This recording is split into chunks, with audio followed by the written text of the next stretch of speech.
नमस्कार। आज बात करते हैं एक ऐसे बिजनेस की जिसकी मांग कह सकते हैं कि कभी कम नहीं होती। अगर मन में बियर बनाने का प्लांट शुरू करने का ख्याल है तो आज हम इसी का पूरा खाका, पूरा ब्लूप्रिंट समझने वाले हैं। तो मन में एक नया बिजनेस शुरू करने का ख्याल आ रहा है? कोई ऐसा काम जो मौसम या ट्रेंड्स के भरोसे ना बैठा रहे? तो चलिए एक ऐसे प्रोडक्ट पर गौर करते हैं जिसकी मांग कभी फीकी नहीं पड़ती, बियर। ये एक ऐसा बाजार है जहां हमेशा, मेरा मतलब हमेशा, नए मौकों की गुंजाइश बनी रहती है। देखिए, किसी भी मजबूत इमारत की तरह इस बिजनेस की नींव भी सही जगह और सही कानूनी मंजूरियों पर ही टिकती है। तो चलिए बिल्कुल बेसिक से यहीं से शुरू करते हैं। तो सबसे पहले बात आती है जगह की। आपका बिजनेस कितना बड़ा होगा ये तय करेगा कि आपको कितनी जमीन चाहिए। जैसे एक छोटी सी माइक्रो ब्रूअरी जहां आप खास तरह की क्राफ्ट बियर बनाते हैं, वो करीब 2 से 3 हज़ार स्क्वायर फीट में शुरू हो सकती है। वहीं अगर एक बड़ा प्लांट लगाना है तो आपको 15,000 स्क्वायर फीट से भी ज्यादा, मतलब एक छोटे फुटबॉल मैदान जितनी जगह चाहिए होगी। और हाँ, ये सिर्फ एक खाली प्लॉट नहीं है। सोच कर देखिए, एक तरफ कच्चा माल रखने की जगह होगी, फिर वो जाएगा ब्रूइंग एरिया में, वहां से फर्मेंटेशन रूम में तैयार होगा और आखिर में पैकेजिंग सेक्शन से बाहर निकलेगा। इनके अलावा क्वालिटी चेक के लिए एक लैब और एक ऑफिस तो चाहिए ही। मगर जमीन मिलना तो समझिए पहला पड़ाव है। असली चुनौती तो अब शुरू होती है, कानूनी दांव पेंच और सरकारी मंजूरियों को हासिल करना।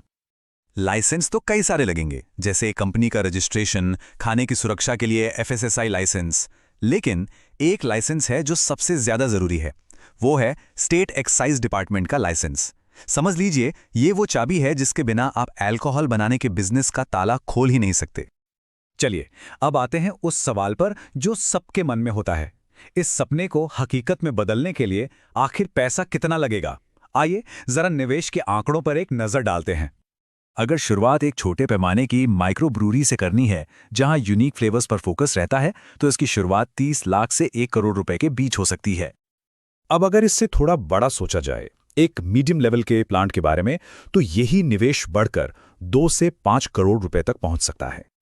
और अगर इरादा बड़े खिलाड़ियों को टक्कर देने का है, तो एक बड़े स्केल के प्लांट के लिए निवेश 10 से 50 करोड़ या उससे भी कहीं ज्यादा तक जा सकता है। तो सवाल ये है कि इतना पैसा आखिर लगता कहाँ है?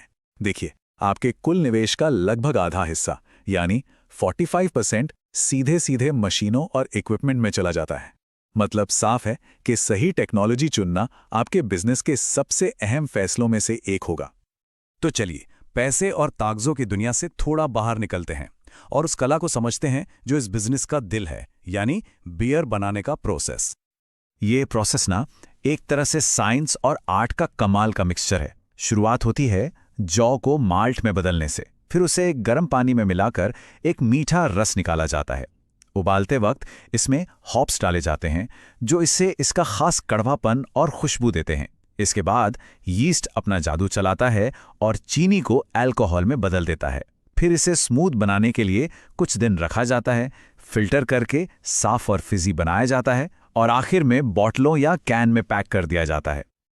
वाह, तो बियर तो बनकर तैयार है, पर अब इसे प्लांट से बाजार तक और फिर मुनाफे में कैसे बदला जाए? चलिए अब बिजनेस की असली बात करते हैं। ये जो मुनाफे का गणित है ना, ये बड़ा दिलचस्प है। आपको शायद यकीन ना हो, लेकिन एक छोटी माइक्रो ब्रूअरी अक्सर एक बहुत बड़ी ब्रूअरी से ज्यादा मुनाफा कमा सकती है। ऐसा इसलिए क्योंकि वो अपने खास और यूनिक टेस्ट के लिए ज्यादा कीमत ले सकते हैं, जिससे उनका मार्जिन 40% तक पहुंच जाता है। मार्केट में अपनी जगह बनाने के लिए एक सॉलिड स्ट्रैटेजी चाहिए होगी। जरा सोचिए, एक ऐसा ब्रांड जिसकी अपनी एक कहानी हो, ऐसी पैकेजिंग जो पहली नजर में लोगों का ध्यान खींच ले, और रेस्टोरेंट्स बार के साथ ऐसी पार्टनरशिप जो आपकी बियर को हर टेबल तक पहुंचा दे। साथ ही नए नए फ्लेवर के साथ एक्सपेरिमेंट करना और इवेंट्स में लोगों को अपनी बियर टेस्ट कराना भी बहुत जरूरी है। तो बात एकदम साफ है, ये बिजनेस निवेश तो ज्यादा मांगता है, लेकिन इसमें मुनाफे का मौका भी उतना ही बड़ा है। अगर सही प्लान और जुनून हो तो इस बाजार में अपनी एक अलग पहचान बनाई जा सकती है।